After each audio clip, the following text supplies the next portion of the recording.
22% of all students are a part of the LGBT community. This is why it's important to discuss LGBT issues in the classroom with children and students. I'm credible because I've been surrounded by both students and faculty who have had to deal with these issues.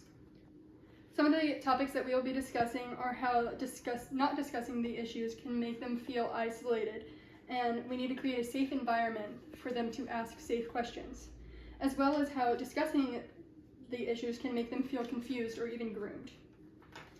Stonewall Young campaigner Ben Sanders discussed in an interview that he felt isolated and unwanted because they were not discussed while he was still in school.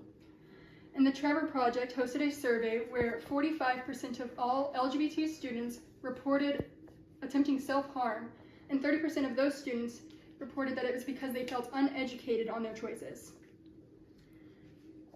We also need to create a safe space for students to ask questions in the classroom, whereas it might not be as safe for them to go home and ask their parents these questions.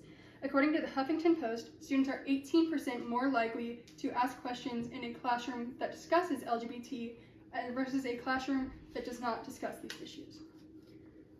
While there are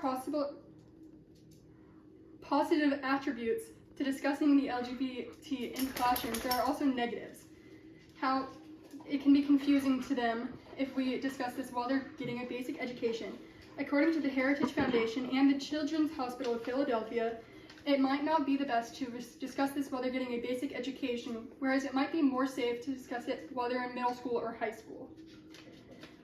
It also can be seen as grooming, according to the Center for Renewing America. Grooming in this instance is a deliberate attempt to get children to focus on LGBT issues. And with Laura Ingraham with Fox News asked on live television, when did schools become a breeding grounds for grooming children? The topics we discussed today were the isolation and safe space for a child, and also how it can make them feel confused or groomed.